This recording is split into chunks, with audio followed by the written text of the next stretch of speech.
You want the best? Now here's the score. I'll give you that in groups of 4. That's not enough. You want some more? Here's Native Warrior Crazy Horse. Rushmore. Rushmore indeed. Welcome to Rushmore, where I, not me, tell you the best 4 things of a thing, plus the crazy horse. You need to let me know what the crazy horse is. Okay, so I'm going to tell you the top 4. You tell me that 5th one. That's the crazy horse. That's the whole deal. But today, we are looking at the Rushmore of jobs it's good to not have.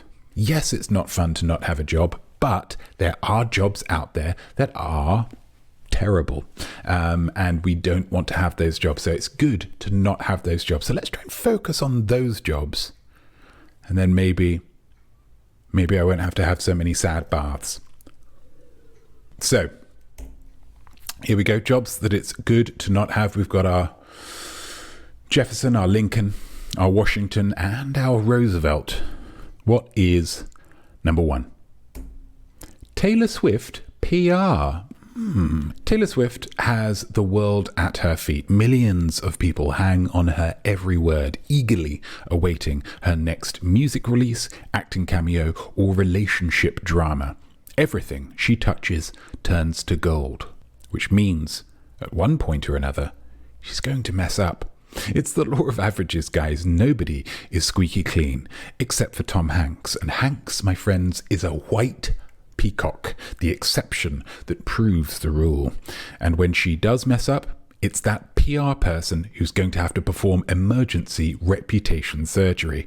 And boy, do they know it, every single day awaiting that awful news that she's been revealed as a practicing Wiccan hell queen. She said a no-no word to a person of colour, or she's just got completely mash up on moonshine and smashed her car through Madonna. The anticipation must be absolutely unbearable. Plus, even before that day, you know that on any given day at 2 a.m, say, Taylor might just release a double album without telling anyone, and then you're just going to have to jump into action and throw together whatever promo stuff you can find. It doesn't matter what time it is, who you're with, or where you are. This is Tay-Tay, and she needs some black and white photos ASAP. I'm sorry, guys, but I need my sleep. It's a bad job. Jobs it's good to not have. Number 2, it's Martin Scorsese's casting director. Casting is a very important role in filmmaking, so much so that they are making a new category for it at the Oscars. Not now, but in 6 years or something. But for a casting director to do their job properly, they need to be working with a director who is open to ideas, malleable, yeah? And that is not Martin Scorsese. Now, I've worked out a little dramatization that I think might help illustrate the issue. I will be playing the casting director. We've got an image for that. There we go. That's me as a casting director. I took that earlier today. So I should be playing that, and Martin Scorsese should be played by Martin Scorsese. Okay, here we go. So this is me now. Okay, Marty, very excited about this upcoming Frank Sinatra biopic that you're working on. It's very much in the unpleasant people wearing fancy suits and drinking genre that you have really made your own over the past 50 years. And I think the final result is going to be absolutely excellent. So in terms of the lead role, I've got some ideas. Leo! Absolutely. Leonardo DiCaprio is a tremendous actor. I know that you've worked with him several times in the past. You've enjoyed them. He's done some fantastic work. But for me personally, I think there are a few other options. Leo! Okay, Marty, let me ask you this. Yeah? Let me ask you this. If Leonardo DiCaprio blew up tomorrow through complications of having a young girlfriend, but a very young girlfriend, who would you cast then? Leo! No. Marty, I did just tell you that you can't cast Leo. Okay, so in this scenario, he's been blown up, yeah? He blew up, didn't he? Okay? So who do you think would be your second choice? Bob!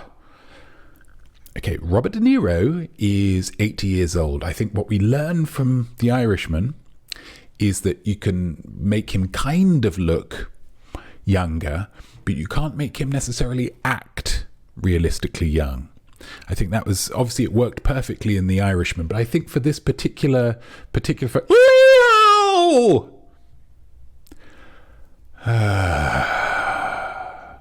I just think to be locked in a role like that would be too constrictive, you know? To have the totality of Hollywood desperate to work with this guy, and for him to just reject them all instantly. Even James Spader. For me, I think that would just be too upsetting. Yeah? That's a bad job. Thank you so much, guys. I agree. Number 3, what do we have? US President. Yeah? Being the head of state for any country is a lot of power and a lot of pressure and a guarantee that some people will despise you. This is Chris Rock in the film Head of State, because I said head of state, of course. But all of that, is it worth it just because you might get to go on Stephen Colbert's show? For me, no. Former New Zealand Premier Jacinda Ardern there. But the President of America is, like many American versions of things that you do find elsewhere in the world, bigger, bolder, and more ridiculous. So you take what's elsewhere and you think, well, for the US, that's crazy.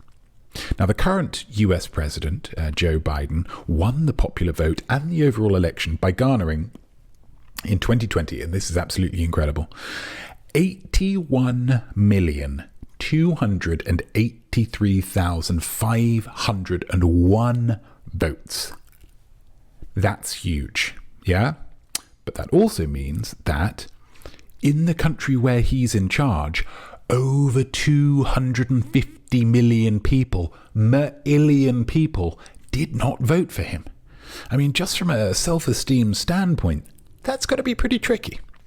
Sure, my lifetainment shows are generally viewed by 8, 10, 12 people on a good day, but that's because the vast majority of people remain in miserable ignorance of my works.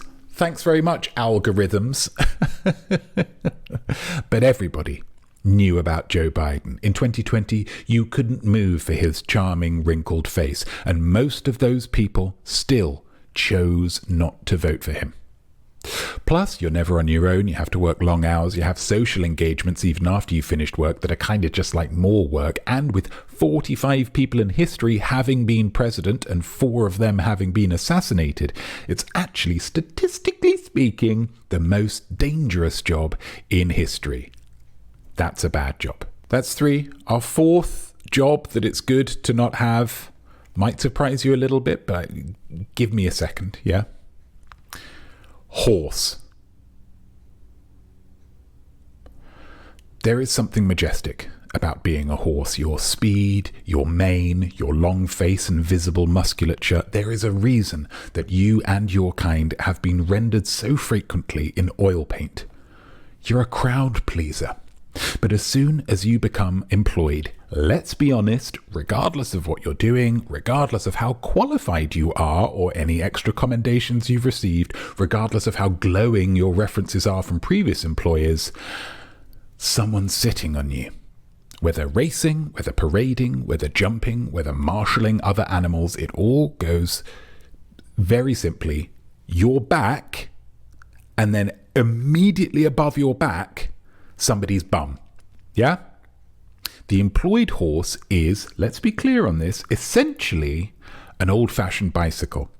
And I'm sure if you surveyed a group of bicycles about how much they enjoyed being sat on, the answers would generally fit into a theme of, well, I'd enjoy it less if I was made of flesh and blood instead of carbon fibre and metal. Let's say that.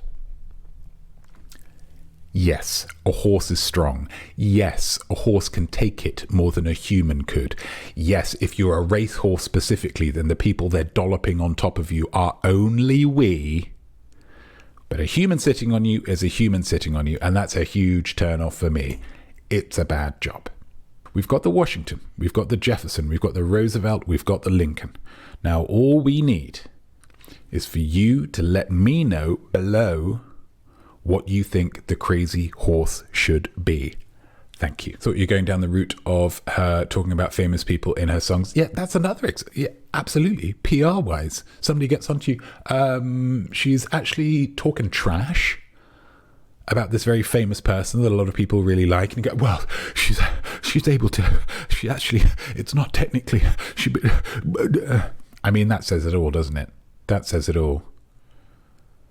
She's dating who now? She mentioned who in that song? K-I-M. Oh, for God's sake, Tay-Tay. Monkey Pixie Funk, maybe he's seeing a link between Leo dating young women and Frank marrying Mia Farrow. That's a nice link there, Monkey Pixie Funk. That's good. So he knows exactly what it's like. He knows exactly what it's like to date a Farrow type. CEO of Discovery Time Warner. I like that AOL Time Warner official. I like that a lot. CEO of Discovery Time Warner. It's going to be tricky because AOL just came in and it was a whole thing. Yeah, it's going to be tricky. It's going to be tricky. Nana Hobble, Columbia House Record Club salesperson in this day and age. It's all streaming. It's all streaming. Do you know what I mean? Show somebody a CD these days and they'll think, oh, that's a funny... Maybe they'll think it's an earring or a space age drinks coaster or something. Nick Cage. How dare you, Monkey Pixie Funk? Nick Cage has the greatest job in the world. The job of being Nick Cage? Are you kidding me? What's wrong? What downside is there to being Nick Cage? Maintaining high creative standards? Does that in his sleep, baby. Does that in his sleep. Fun fact, he has actually been asleep in some films that he's been in. He told me this personally. In Mandy, there were stretches, minutes-long stretches, that he was running at 10% awakeness.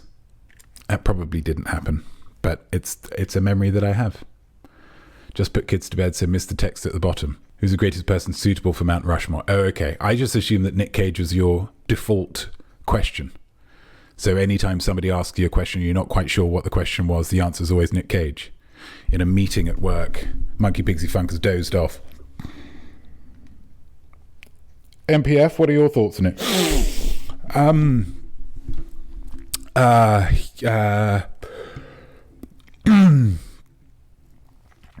What are your thoughts? What are my thoughts? I'm thinking Nick Cage. It's generally a good answer. England football manager, SJ Beck 72. I like that a lot. That's a tough gig. You're not going to get a lot of support for that.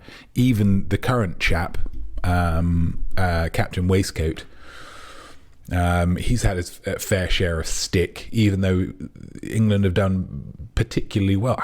I'm not that connected in with football. I feel like I need to get more into it. I guess if you saw Martin Scorsese, Taylor Swift, the presidential seal on a horse, Nicolas Cage seems like a logical follow-up. Could not agree more, Nana. Do you know what? For me, I'm going with England football manager. It is a thankless task. It's like the president. You're less likely to get assassinated, but you've got to deal with the UK press a little bit more. There we go. The England football manager is the crazy horse of jobs it's good to not have. Thank you so much for your suggestions. That was a very successful Rushmore.